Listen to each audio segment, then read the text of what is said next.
This is where it all began. 400 years ago, it was August 1619.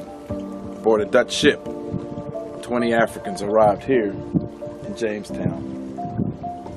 Thus, the 400-year history of slavery and racism in America began. Let's begin with a question. And the question is this: what does history have to do with faith? Faith in God does not only apply to our individual ethics, but also to how institutions educate and how people learn. Christian educators insist that God is an integral part of the educational and learning process, inspiring curiosity and wonder, guiding seekers into a fuller understanding of truth, reminding leaders of the importance of humility, and giving insight and wisdom in all things. God does all these things and more through the Holy Spirit and teachers, with the end of producing people that are not conformed to the pattern of the world, but are transformed by the renewing of their minds. Because God is a part of the educational and learning process, I believe that there are certain attitudes, dispositions, and values that inform how we approach history as a field of study. I love history because it gives context that deepens your understanding of problems we face today. So when we study history as people of faith, what we learn impacts us personally and those around us. I like to think that the effects of learning are brought into public spaces like schools, churches, and communities by students whose minds have been renewed or repatterned. Jesus described this process in Matthew chapter 5. He called his disciples the salt of the earth and the light of the world. These statements speak to our calling in the world and the role our example plays in people's ability to recognize God. You will notice in the passage the role our good works play in the credit and awareness of God that observers make. This is why I have identified biblical principles that inform how I study and apply history. Principles such as all humans created in the image of God, social justice, caring for the vulnerable, the golden rule, neighbor love, knowing the truth, believers having all things in common, self-examination in relation to others, and having a selfless attitude. These principles provide a biblical basis upon which this work is undertaken. In a small way, this work represents the best of a Christian approach to education and learning. In this documentary, black and white scholars, theologians, ethicists, and ministers connect these principles with the discipline of history to develop a Christian model of study long neglected in the church and the academy. This approach transcends the preoccupation with the who and the what of history. Instead, we focus on history as both a resource and a tool that models Christian belief in the world. I think you'll see in this documentary that history has a lot to do with faith.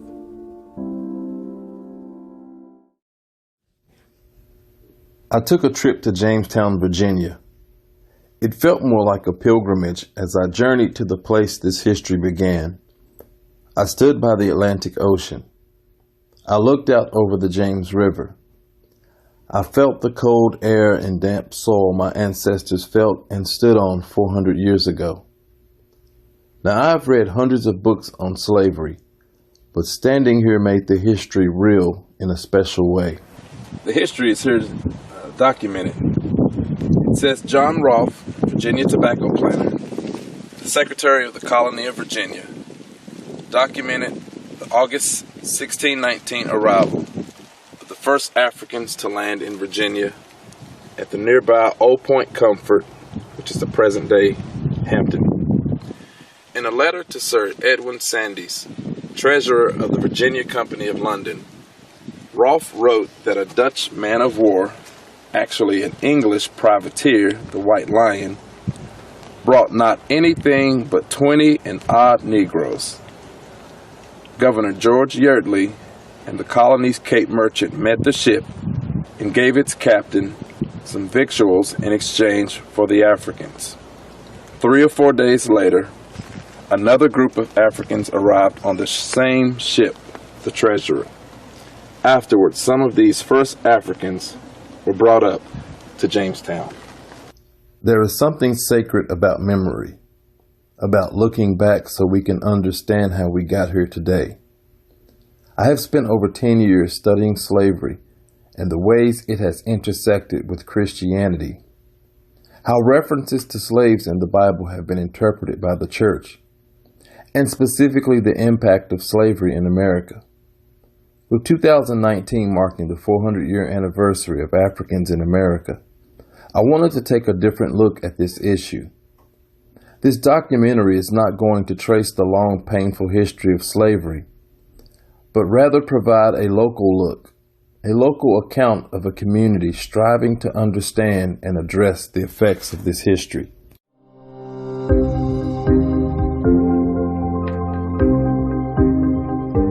Before we take this local look at slavery in black and white, we must first look back to understand the institution of slavery from a historical and social standpoint. Let's begin with 3 important facts about slavery. Number 1, slavery is an ancient practice. Nations such as Egypt, Greece, and Rome were slaveholding societies that used slave labor to build empires. America is a member of this group of nations. Number 2, slavery at the fundamental level is a system of labor that exploits and dehumanizes large groups of people. While there are a few benefits and positive aspects of slavery for poor persons, the system itself is deeply problematic. Number 3, slaveholding societies learned to use the political system, violence, and religion to sustain enslavement for long periods of time. In fact, it is vital to pay attention to the role of religion in slaveholding societies, often justifying exploitation, violence, and pejorative beliefs about the enslaved. Now let's narrow our focus. Here are 5 facts about American slavery.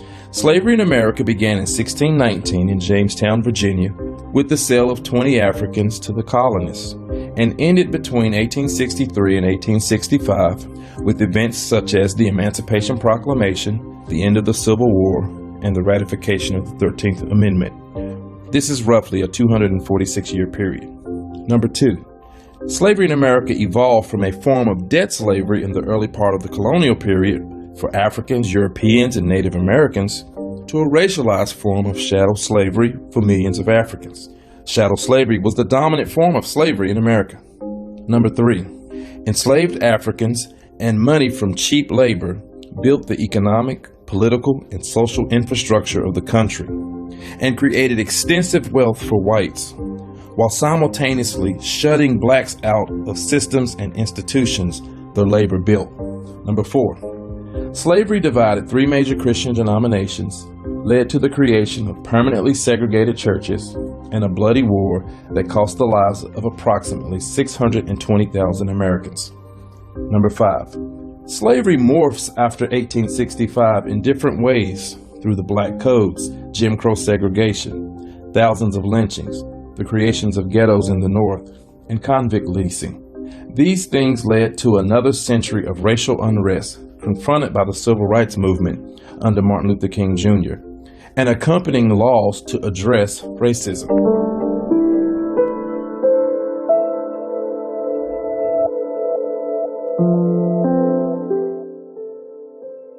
Why is understanding slavery important? This history shows us 2 things.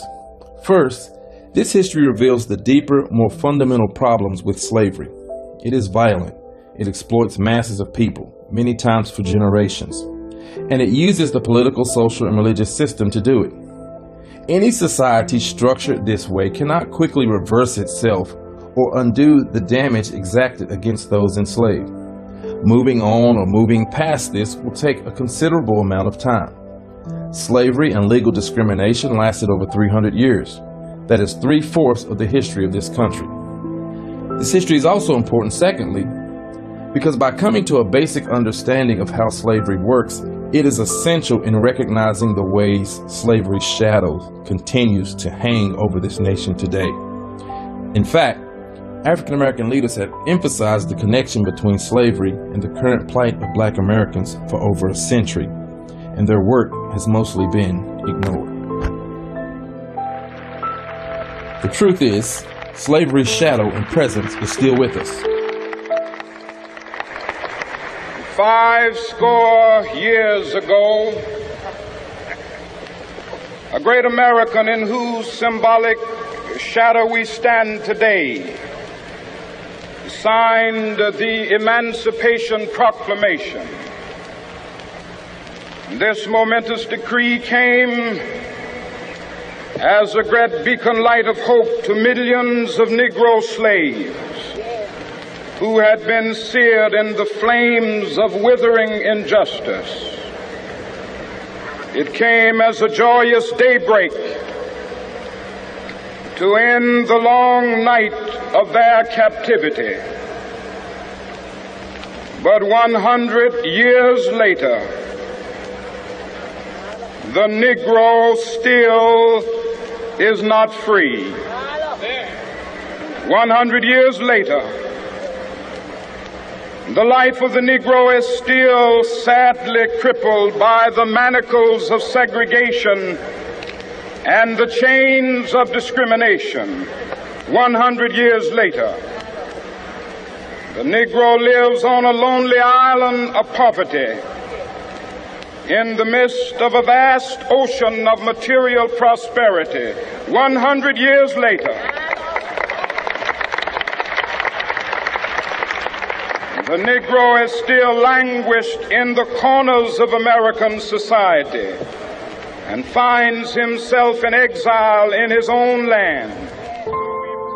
Dr. Martin Luther King Jr. recognized that slavery had an impact on blacks in the 1950s and 60s.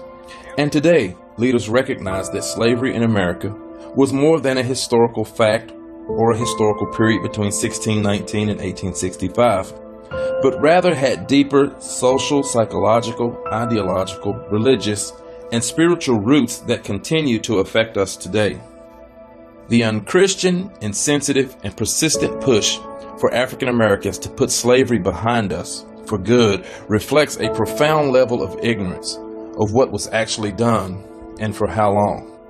How can we simply put all this behind us? How is that even possible?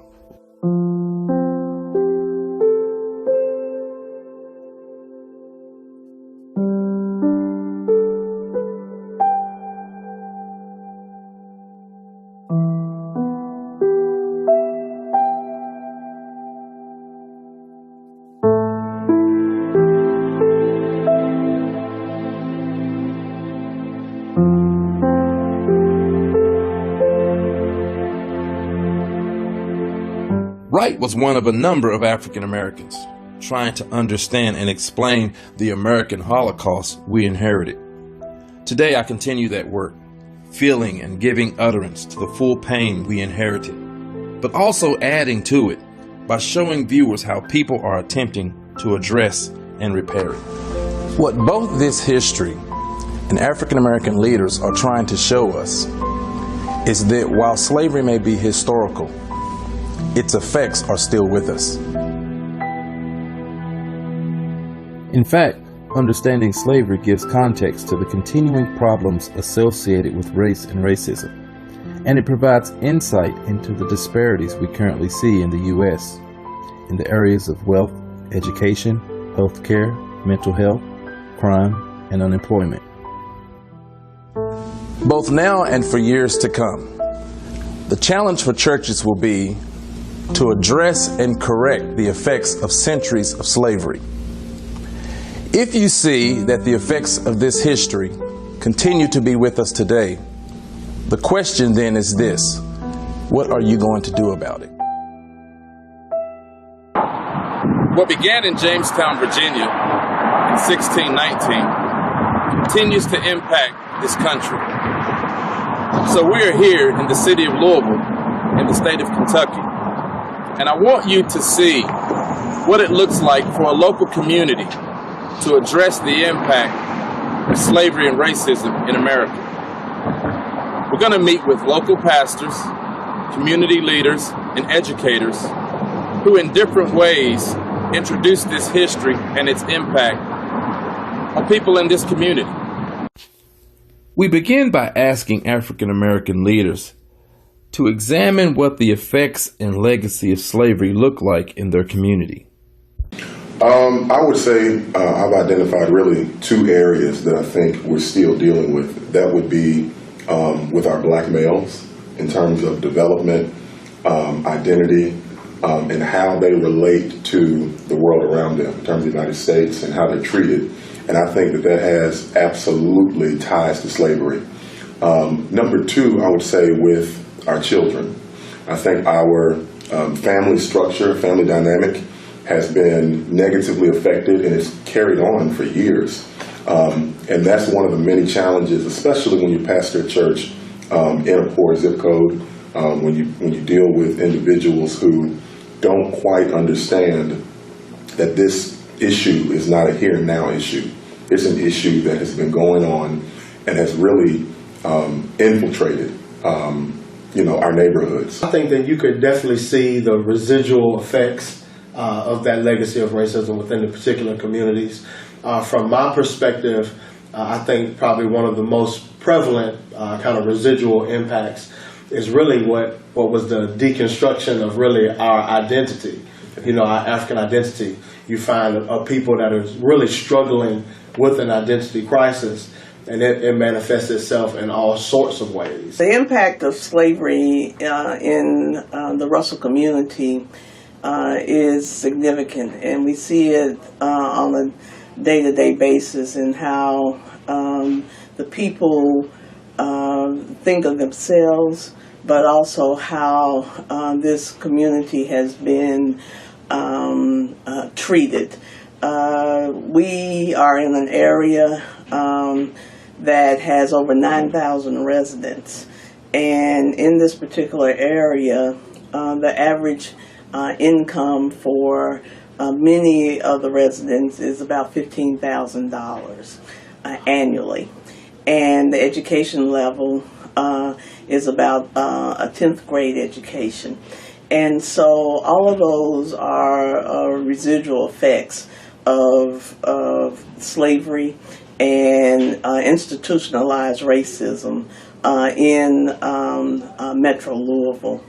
And we see the effects, the negative effects of slavery in how people think of themselves. They have been told that the biggest expectation for them, many of them, and this was told to me directly, was for them to fail. And how do you tell somebody that? How do you live your life expecting not to be any better, or your circumstances to be any better than they are? And that is ingrained in the mindset, and I think that is why we have some of the issues that we have as far as our youth and gang violence and just that mentality of not believing that you have value, so therefore it doesn't matter what I do, it doesn't matter how I carry myself, because no more is expected of me anyway. And so we just see many residual effects of slavery in the 21st century. And it's not going to change until we began to deal with the underlying racism in this divided United States of America. But it's not going to change until people in power begin to deal with it as well. We have covered it up for so long. The greatest manifestation of the legacy of racism is the great economic gap that exists between residents in West Louisville, which is a high concentration of blacks live in West Louisville, and those in the surrounding areas. West Louisville was a community that experienced post-World War II not only white flight, but economic disinvestment because of redlining. Louisville is like a donut. On the surrounding areas, you had the white community, so think of a donut. And in the middle, where there's nothing, is where you had a high concentration of black people. Those areas would be Parkland, Russell, and the California neighborhood. All around Louisville, the donut part, and the pun intended, where the dough is, that's where whites live. With the Housing Act of 1968, blacks started moving west, further west in Louisville, to occupy some of the nicer areas around the Chickasaw Shiny Park area. That helped to accelerate white flight. So whites moved out, even poorer whites, working class whites moved out to the south end, and then the more professional whites moved out into the east end and the suburbs, leaving the black community without wealth, resources, good schools, public services, and of course, Louisville was a redlined community. Blacks were a contagion to wealth because if you were a black person, you moved into areas that were being invested by the banks, a black presence meant wealth contagion. So, take for example in Shively, which is the south part of Louisville, when blacks in the 50s, namely the Wades, attempted to move into the Shively area, they were met with very violent and hostile resistance.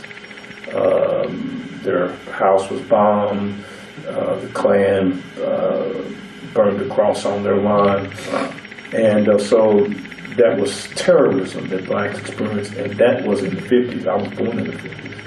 So this is not distant history. Most people, when they think about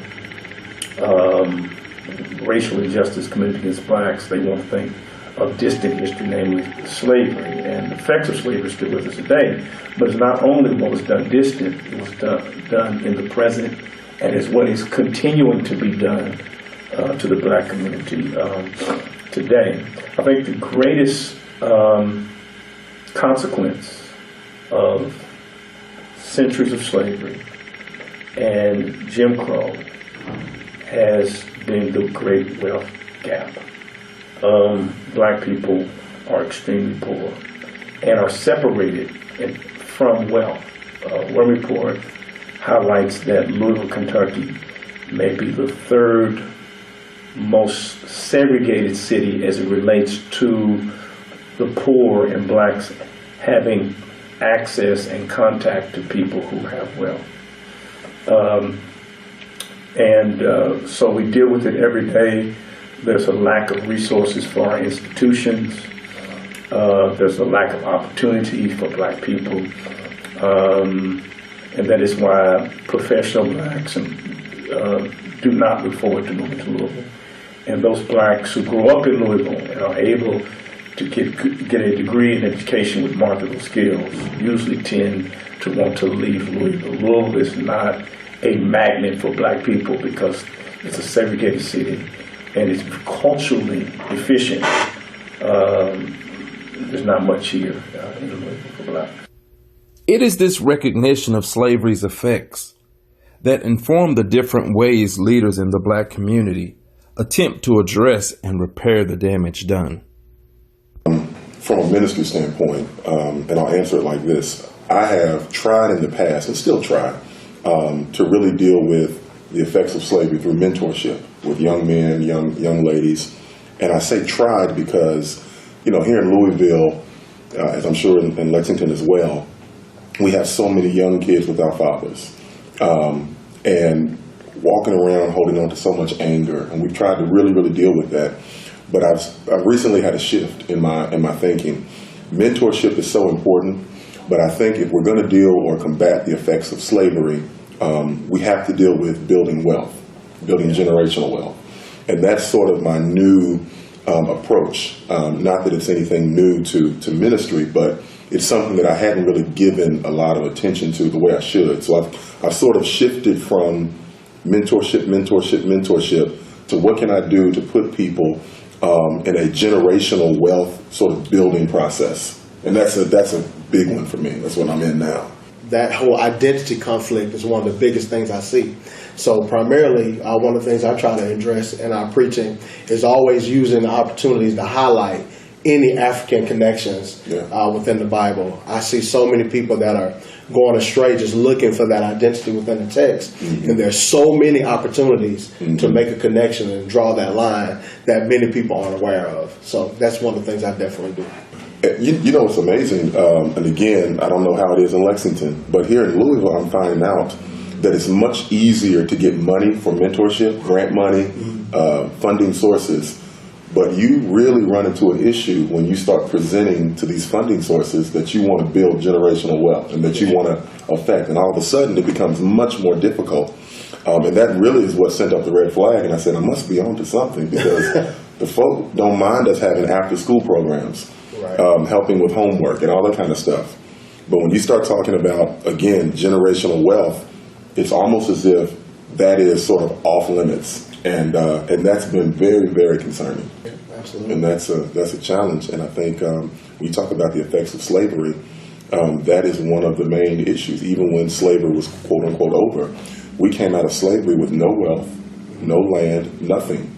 I think another big thing that we see as well with the connection to slavery is just the trauma. Yeah. Right? The ongoing trauma and how that is generation after generation. Mm-hmm. And again, it affects so many different areas of a person's life, from just their relationship to their faith, yes, to their economics, to, you know, almost everything. And we don't deal with it. Right. It's never been dealt with, right? So even, I think, using ministry and church to even speak to the, you know, just the counseling that is necessary to deal with that pain that people are overcoming.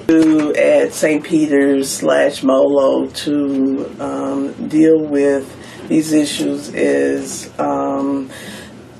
we recognize that to live in our work in urban Louisville, you cannot ignore the ills of this community. You can't ignore that people are undereducated, that we live in a food desert where, you know, the local grocery store is the Family Dollar store.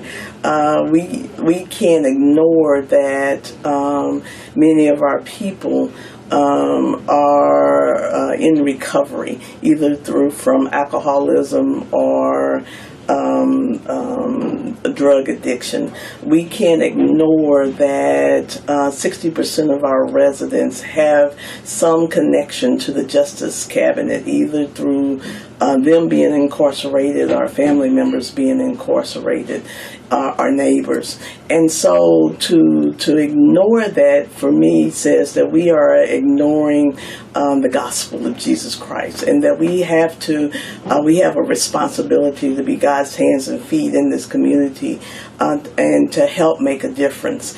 And so we do that through our mission, where we have partnered with Dare to Care, which is the local food bank of Feed America, where we have distributed annually 160,000 pounds of food to over 13,000 people. And we do this every week. We have recovery, where we have 3 meetings a week where roughly 400 men and women gather so that they can either go through a Christian-based recovery program or a traditional 12-step program.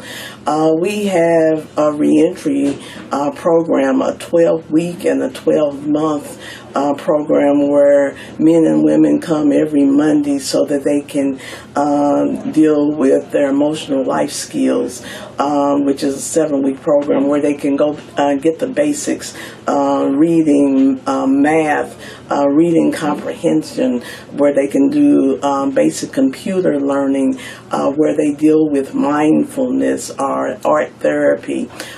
Just things that we hope will help these men and women transition back into the community in a healthy way.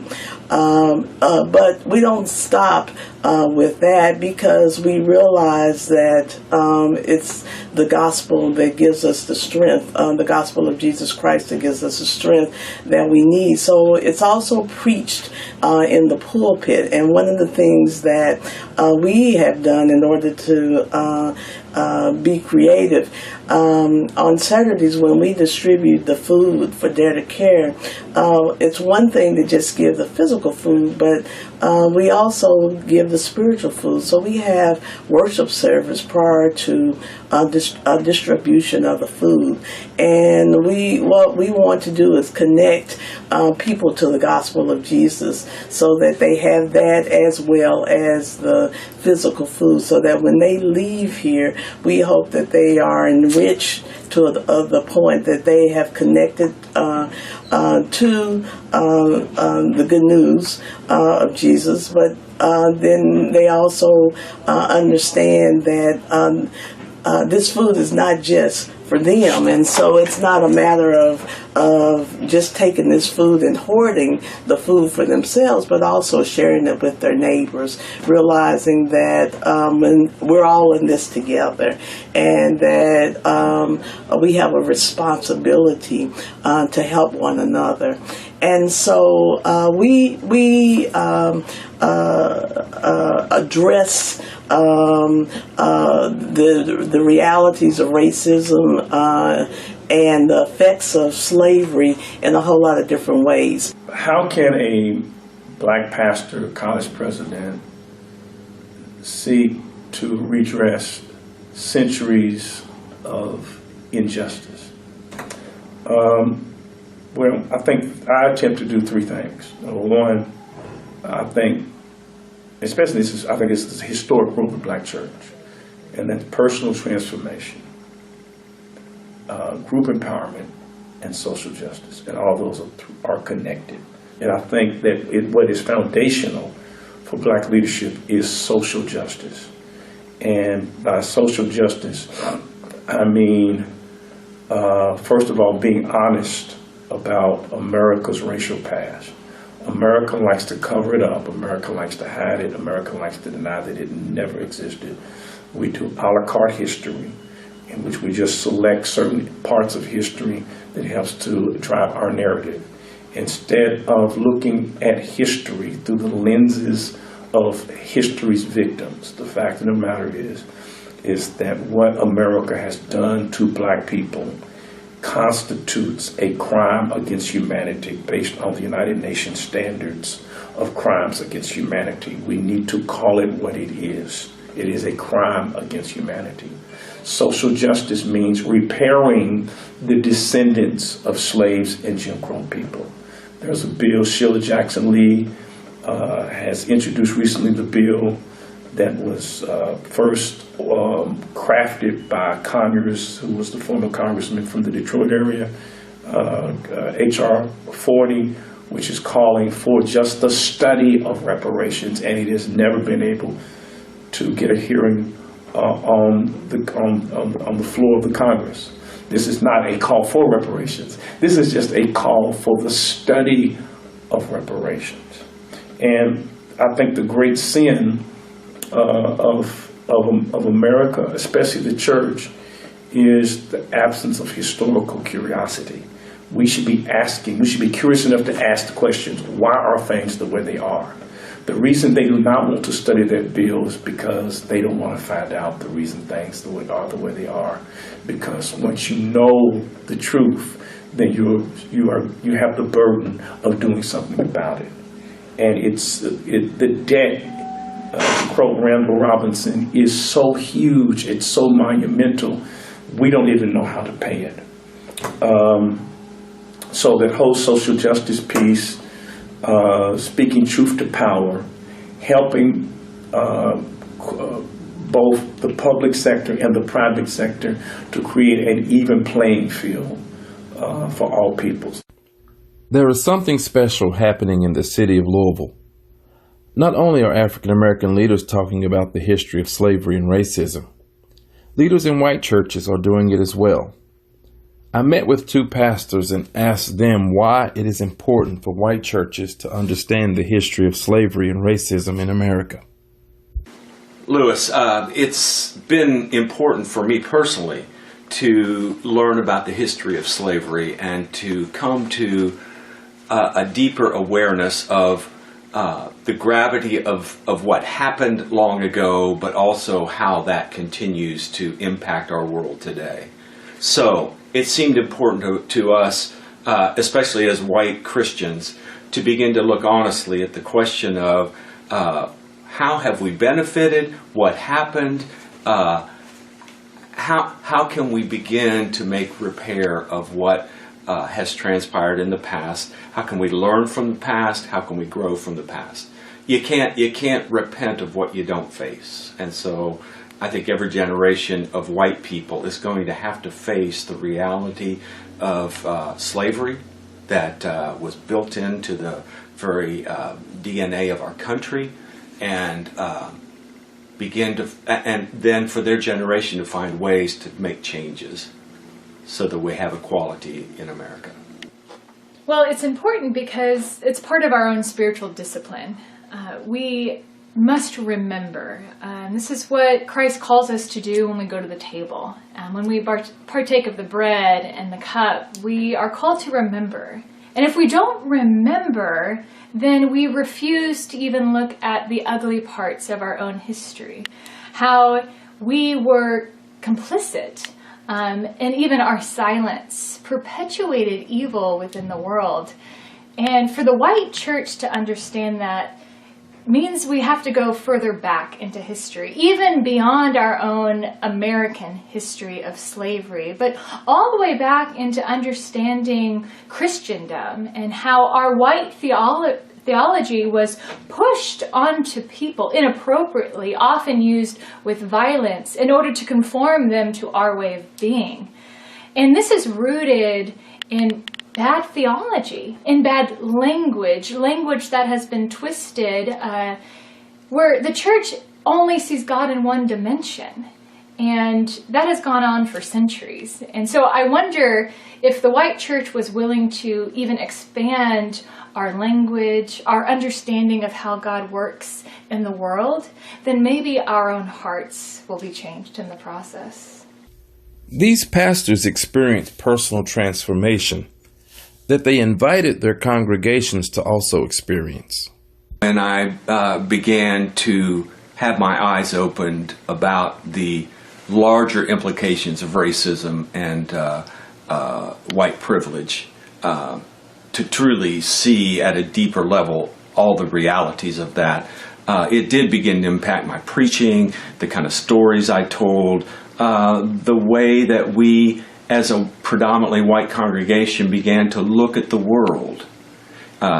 Jesus came to the world, one of his favorite miracles, if you will, was opening the eyes of the blind. And I think that's more than just a literal event that happened. I think it's a metaphor for people having the opportunity to see the reality of life more clearly. And that's what happened to me 4 years ago, when I began my friendship with Dr. Kevin Cosby, when we read the book Black Power, and when the dots began to connect, and I began to see what I couldn't have seen at any time in my past. That old saying, when the student is ready, the teacher will appear. Apparently I was ready, and there was a convergence with Kevin Cosby and Empower West, and it all came together. When a pastor sees something, he or she can't help but share with the congregation and invite them into this seeing, because the seeing is painful, but it's also liberating. As a white person, it's like, oh, I get it now. The world makes a bit more sense. You feel more connected to the world. You also have to then begin to make some repairs, but that feels good too. It feels good to me to do the things that are right and true and good, that connect with God and the world. So to begin to talk about making repairs heals me, it heals my church, it heals the world. So yeah, I shared that with my church. We went through an anti-racism workshop, and 75 people came on a Saturday and spent from 9 o'clock in the morning till 5 o'clock in the afternoon confronting their racism. And we were all white, and we were led by people of color, and it was transformative. I would recommend every predominantly white church have a conversation like that. So I cannot ask the congregation to do the hard work I'm refusing to do. So I've been at Butyl Park Baptist Church for 2.5 years now. The first year I spent working privately on my own with a group called Empower West. They are a group of pastors, black and white pastors, coming together to empower the West End, the poor black community of Louisville, Kentucky. So it was there that I had to wrestle with my own demons, to wrestle with my own family history, my own lineage. And that takes a lot of soul work to do. But if I was going to ask the congregation to go in a direction that I had not yet been, I feel like it would be almost unethical for me to do that from the pulpit. So for the first year, I had to figure out my own story and how I was even wrapped up in embedded racism and kind of white supremacic acts that run throughout the lineage of not only my family, but also my Baptist heritage. So after a year, I started using the pulpit as a place to begin conversation and even changing language, describing Jesus with brown skin. To explicitly say that takes the imagination to another realm for a white congregation, or to even use words like hate crime after there's a violent act against our black brothers and sisters. To use language is one way that we help see transformation take place. It's hard because it's one thing to say it in the pulpit, it's another thing to interact in conversation with people, mainly white people, who have never been asked to do this type of hard soul work. Because this is the work of redemption. And what I told the congregation from the beginning is, if we are not willing to go to the cross, then we have no business at the tomb of resurrection. And part of us going to the cross is practicing confession, practicing repentance, that then leads us to participating in God's redemptive work. So when I first started preaching about racism, about white supremacy, about hate crimes, the response was a little, bristly. Some of the folks did not want to hear it, and they even told me explicitly, I did not come to church to hear about these political issues. But then when I would push back and say, these are not political issues, these are human issues that have been perpetuated by a false religion, it started getting them thinking about it. But it takes time. It takes time and hard work and a whole lot of trust in the Spirit of God to do what God does best, redeem people, even people like me. Slavery is a highly sensitive and taboo topic in white churches. Reverend Phelps and Reverend Whitaker provide insight into a compelling way they broached this topic and brought their congregations along with them. I asked these pastors what role personal narrative plays in how they approach this sensitive topic. That's a great question. For me, going back and examining my own story, my own narrative, was one of the ways that my eyes got opened, Louis. I began to recognize that even though both of my parents came from poverty, my mother came from an orphanage, my father from West Virginia in the Appalachian area, but even though they came from those places of poverty, they had privilege because they were white.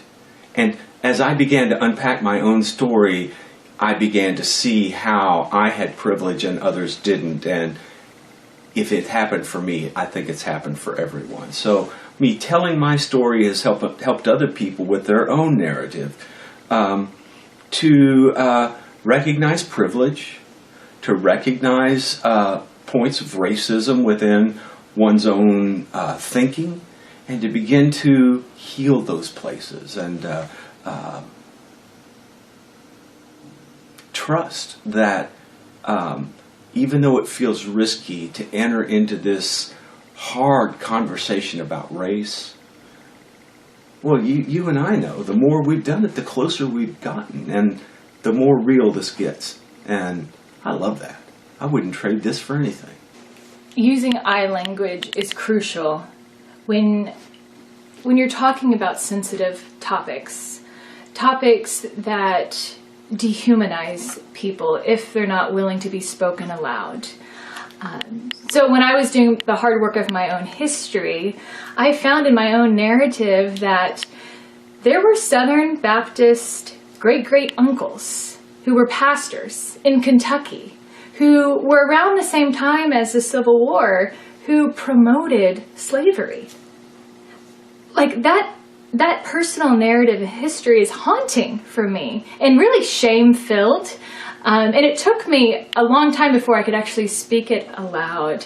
But knowing that was there, and then also seeing how that was generationally transmitted over the years on a number of topics, has become helpful to enter into the narrative of the congregation. This congregation is 90 years old. It was founded as a Southern Baptist church. We cannot neglect our own narrative. So speaking from my own personal Baptist narrative and some of the ugliness that came with it was a way for us to connect, to intersect together in the hard work of redeeming our own wounded selves. And once the congregation, and perhaps some are still coming along, which is fine, once they realize that, this is a hard conversation for me personally to have, they realize that I'm a human being and not coming above and over them, but below and with them in the hard work of looking at our own kind of racial reconciliation work that we need to do. So saying these stories out loud are a way that we engage in our own humanity, both good and bad. There are two major African American leaders, intellectuals, who are well known, but the substance of their thought is often misunderstood because it is not viewed through the context and lens of slavery. So I interviewed two scholars who have focused their work on these two leaders and their importance for Christians today. For now going on 25 years, I've not found a more relevant voice about the hypocrisy that stems from not just racism, but the white supremacy behind racism. So there are a lot of relevant voices and important voices, and I try to keep up with them, but there is something about Douglass during the period in which he lived that he casts a kind of gaze forward. And he kind of shows that we can, as a nation, go down separate paths. One is the path to live into our fundamental freedoms and aspirations as a nation, and obligations and virtues as religious people. The other path is to live into the worst of our biases and racism, and it's because of that gaze that I think Douglass is particularly relevant, because we can look back and say this man called this in the 1840s, and we're still dealing with this today. So the more I read about Douglass, the more relevant I find him. And it's interesting that Benjamin Quarles wrote a definitive biography of Frederick Douglass in the 1940s. And just last year, David Blight wrote a spectacular biography, an intellectual biography of Frederick Douglass. So 70 years later, right, scholars are still finding information and material about one of the greatest Americans. Why are the writings of Frederick Douglass important for churches and pastors? In other words, why should churches in the National Baptist Convention of America, the Progressive National Baptist Convention, and the Cooperative Baptist Fellowship, why should they read the writings of Douglass as they try to help the church imagine a new trajectory for the next 400 years? So Douglass talked about the church, and he talked extensively about churches and the kind of hypocrisy that churches are not immune to. So that there were churches that could preach the gospel and yet still participate in slavery.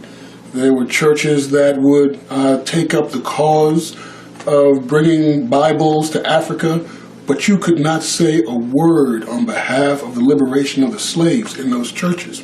So Douglass spoke extensively about that. And I think it's up for us today, up to us to listen to those words in our context and think about the ways in which churches today might still be participating in those kinds of biases. If I may, there's a quote that I'd like to read from Frederick Douglass on the decline of true religion. And here's what he says. I believe the grand reason why we have slavery in this land at the present moment is that we are too religious as a nation. In other words, that we have substituted religion for humanity. We have substituted a form of godliness, an outside show, for the real thing itself. We have houses built for the worship of God, which we regard as too sacred to plead the cause of the downtrodden millions in them. They will tell you in these churches that they are willing to receive you to talk to them about the sins of the scribes and the Pharisees, or on the subject of the heathenism of the South Sea Islanders. But the very minute you ask them to open their mouths for the liberation of the Southern slaves, they tell you that is a subject with which they have nothing to do and which they do not wish to have introduced into the church. It is foreign to the object for which churches in this country were formed and houses built. If the liberation of God's children is foreign to the reason why churches were built, then why were those churches built? That's why Frederick Douglass is important for people, church people today, to read and to wrestle with. The truth is, you cannot understand the church of the 1950s and 60s without understanding the role slavery played in America and the social system that emerged after its demise in 1865. Dr. Martin Luther King Jr. is one of the most influential Christian leaders in American history. His work and thought only make sense when viewed within the broader context of systemic oppression in America. Well, Dr. King's primary mission was to challenge the system of segregation in the Deep South. And the system of segregation in the Deep South was rooted in the legacy of slavery and Jim Crow segregation.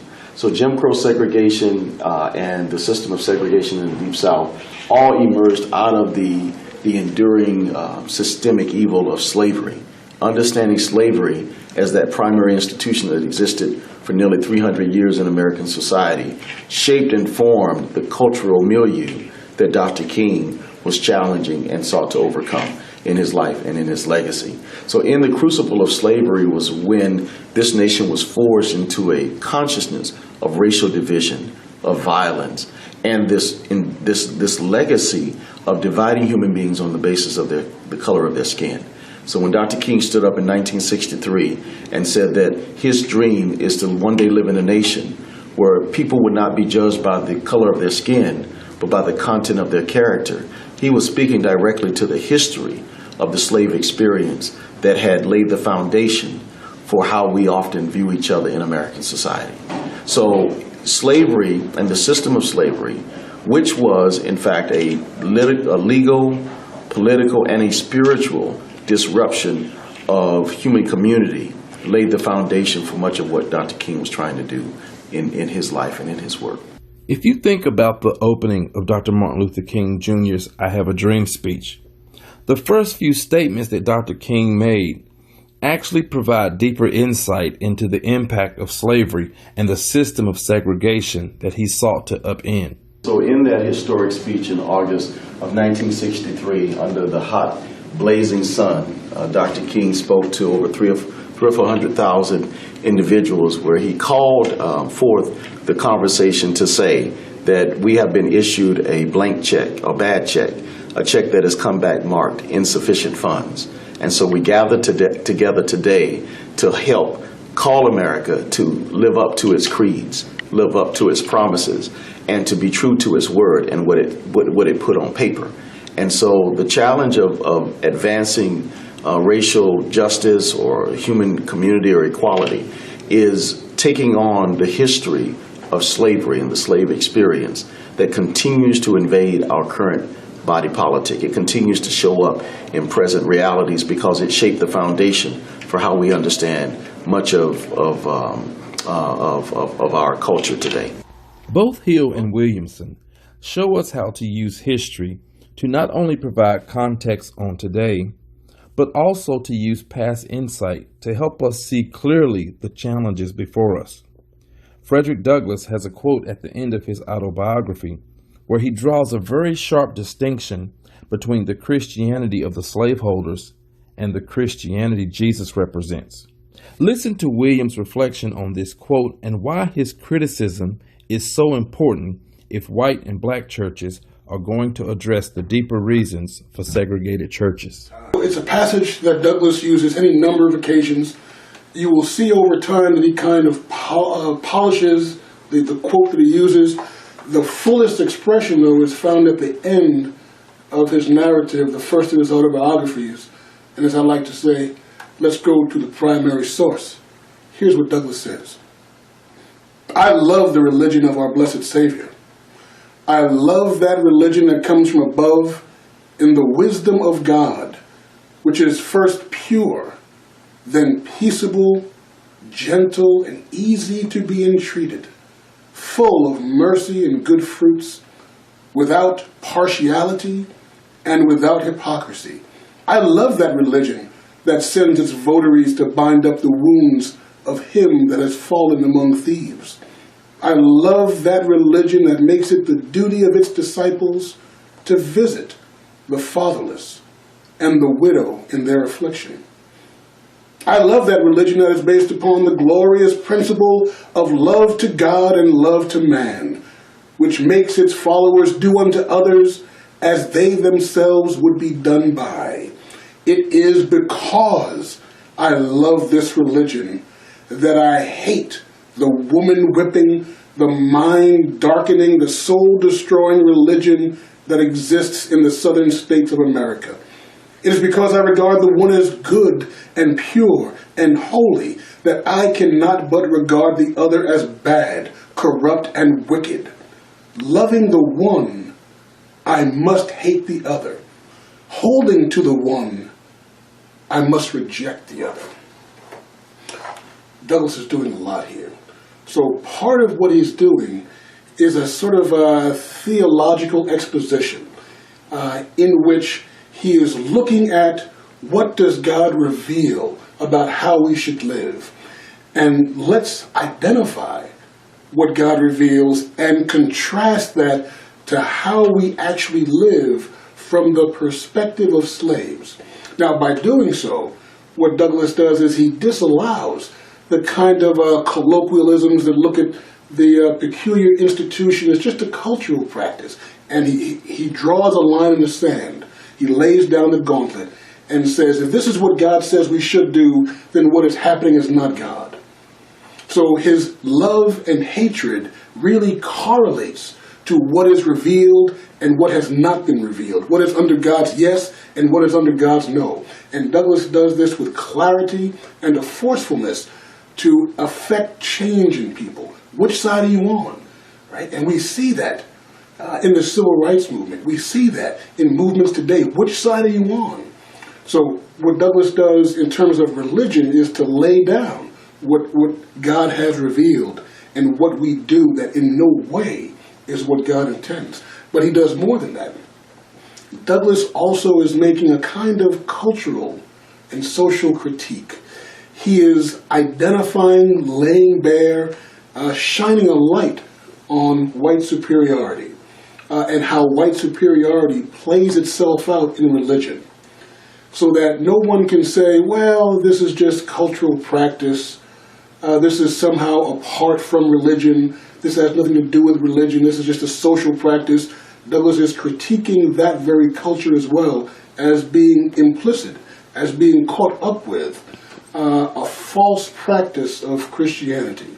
So not only the praxis culturally is faulty, but the ideology, the tenets upon which that culture are based, also faulty and not coming from God. It's a masterful expression. White academics have a sacred responsibility to speak to these issues as well. The conversation about slavery and racism must happen in both communities, and both need bold leaders to wade into the history and its effects. It is particularly important for academics to bring this history into the classroom where minds and passions are formed and nurtured to serve the world. As Christians, we are called and commanded to love God and neighbor, and that is the opposite of systemic racism.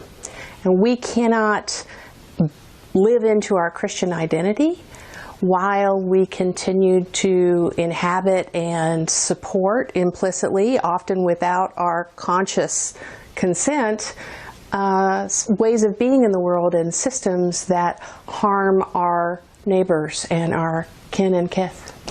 So we need to learn in order to fulfill our own identity as Christians, in order to follow Jesus. And we can't start from here and do things right without figuring out how we got here. How did we get in this situation? And I am astonished by my own level of ignorance and the level of ignorance of most white folks in America. We have not been taught, wasn't in the school books. Mississippi appendectomy was not covered in social studies. Lynching was not on the list of things we studied in high school. And without knowing that history, we can't understand what's happening right now, let alone work and move towards God's future, the future that God intends for us. Again, because it is part of the world we live in right now, our neighbors and loved ones, friends and family are hurting right now. Our students are hurting. Our churches are hurting. And as Christians, we're called to love God and neighbor. We got to look at that hurt. We got to try and change the world and make it more just. So we have to wrestle with the history. Dr. Craig O'Snell discusses the different responses of students when they are introduced to this history in the classroom. She contrasts how African American students respond with the response of white students. For some of my African American students, of course, it's very painful. This is not easy history. It can be helpful to have it validated in a classroom, and even by a white professor. Not that my voice is more authoritative, but to have someone outside the black community say, yes, it is, not in the textbooks for high school, but it is in the history books. We do, the whole world knows this happened. So it can be helpful, I think, in that way.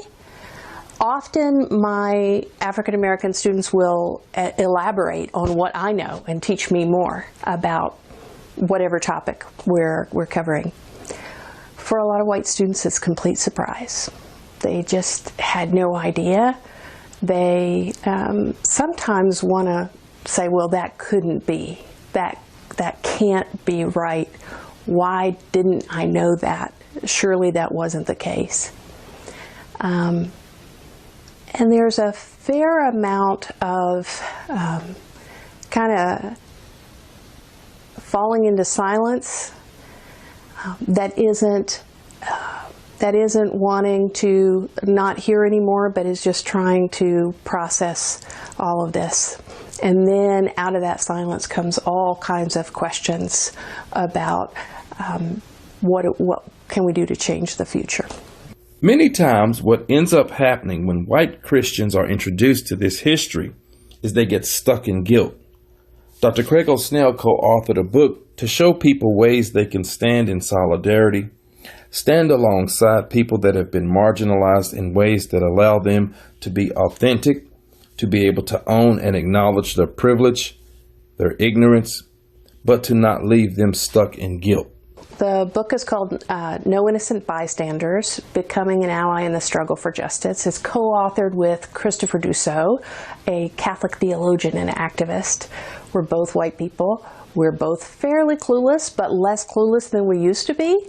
So it is an invitation primarily written for other white Christians to learn some of the history and to be able to frame it theologically. We tend to think in terms of innocence and guilt, and it's a model that's based on our criminal justice system.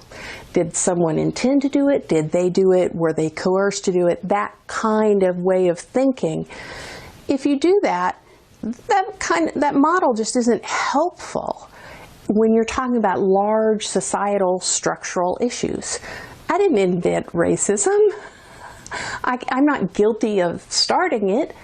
At the same time, I can't say I'm innocent of it because I participate in a world that's steeped in it.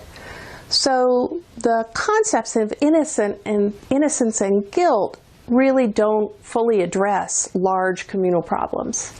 Happily, as Christians, we've got really good concepts for this. We have the concept of grace, that God loves us and offers each and all of us a vocation of communion with God and neighbor and the world, that call to love God and neighbor. That's grace, and that's the starting point.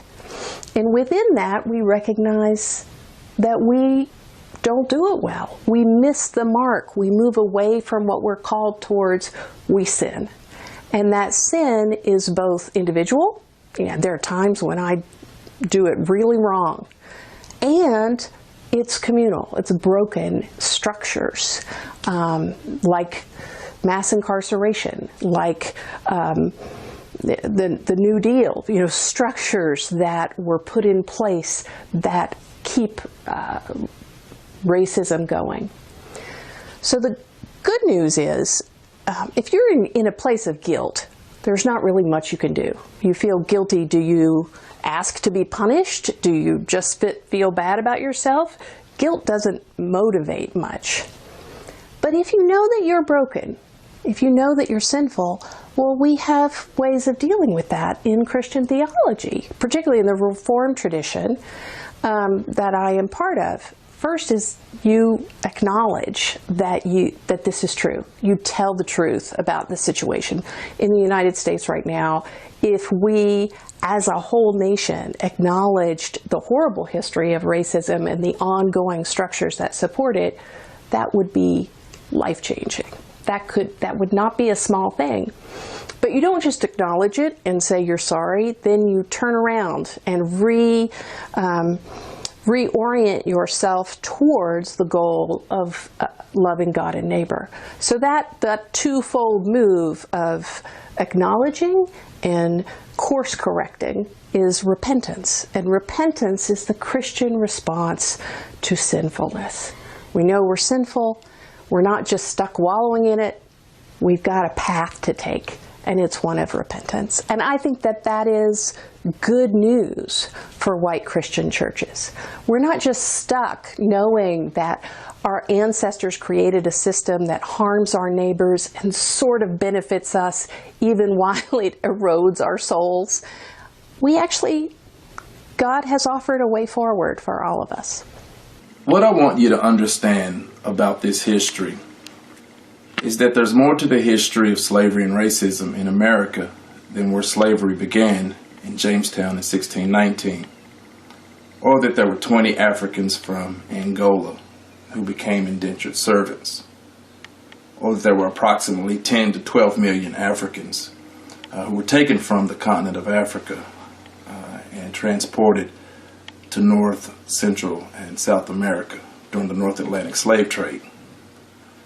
I wanted you to talk with pastors and people here in a local community, people who work in churches, people who write books and educate students, and provide mental health services for people in the local community, what it means to address the impact of slavery. Because what we're trying to document and account in this documentary is the impact of the history and how we as Christians begin a new trajectory. Some leaders, black and white, in the city of Louisville are committed to making a small difference in the national scourge of systemic racism. This documentary is a product of some of this work among Baptists to address the history of slavery. The initiative is called the Angela Project. The Angela Project is an initiative developed by Dr. Kevin Cosby, president of Simmons College of Kentucky. That's one of the reasons why we instituted the Angela Project. The Angela Project, I knew that several years ago that the 400th anniversary of Blacks in America was upon us.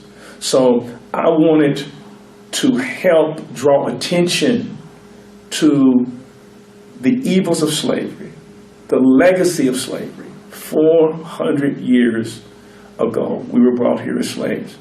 We have been enslaved in the Americas longer than we've been free. I mean, I want you to think about that.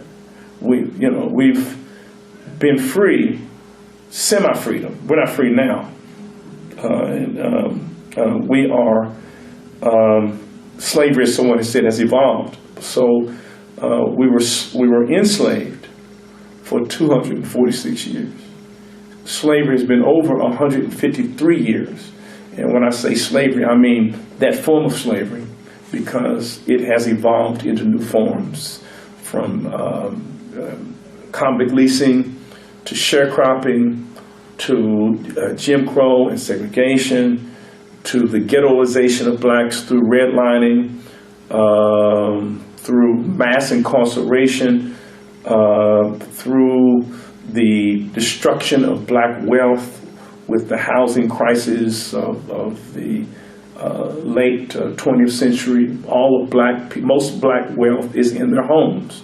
And we came late to home wealth, and that is because we were blocked out of what whites had been privileged to have for decades, and whites just don't realize it. And blacks, many of them don't realize it. So our wealth is in our houses and our stocks. So when the housing bubble hit us and people losing their homes, that devastated black wealth to the point that the black home ownership is at the levels that it was during the Great Depression.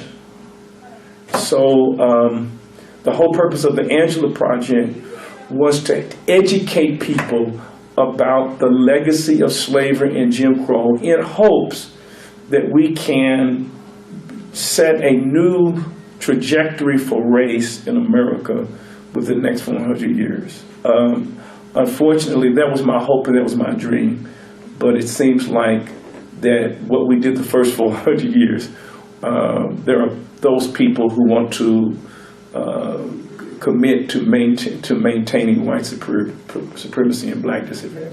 The Angela Project is a sign of hope in very troubling times. It doesn't promise to solve all the problems slavery and racism created, but it does represent a concerted effort of Christians to work for change from a place of radical honesty. And this work is inspiring hope, a sober kind of hope we need to begin a new chapter in American history. So I asked some of these leaders, were they hopeful? I'm definitely hopeful that the church will continue to do the great work that it's doing in the community. I'm not hopeful that our country is going to change.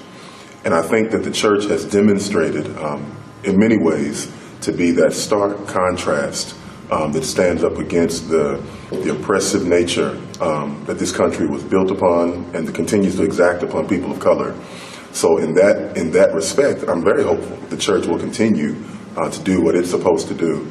But I'm not hopeful that this country will change. I think that, to be honest, there are some very hard conversations and there are some real things that really need to be looked at. The Constitution, our political system, all of those things have never been designed to uplift black people. So I think that's where I am. I definitely think that as the church proceeds and we move on, that there's definitely things that can be done to make an impact on the things that we spoke of specifically, just bettering our identity, reclaiming some of the things that we lost, dealing with the trauma that we experienced through slavery.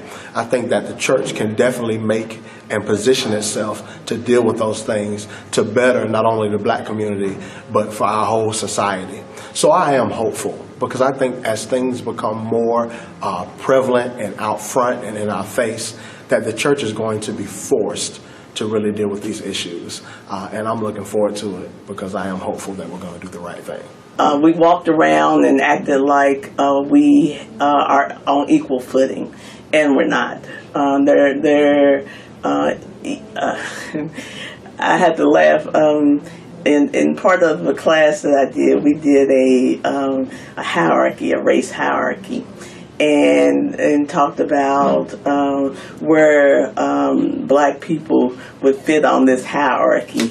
And unfortunately, we always, no matter how far we find we have achieved, no matter what income level we find ourselves on, we're still at the bottom of the hierarchy. For whatever the reason, money might move us up the ladder just a little bit, but at the end of the day, we are still people of color, and because of that, our opportunity for growth and economic wealth and power is still very limited. I wanted you to see the real struggle these leaders model and embody for us. They're both able to show concern, but not allow the concern to prevent them from fighting to struggle to make a difference. Imagine what could happen if what these leaders are doing is replicated in urban and rural communities across the country. Imagine if this kind of work and change is carried on for generations to come. Here's what I want you to remember about this history. Something that seems as insignificant as 20 Africans arriving here on the shores of Jamestown. Something that blossomed into something so great as a 400-year history of slavery, racism, where literally millions of Africans died and many millions more suffered. Just think for one moment what could happen if the church could use simple acts of kindness, of generosity, and to commit ourselves to the work of social justice, what the next 400 years in this country could look like. Thank you for joining us for this journey.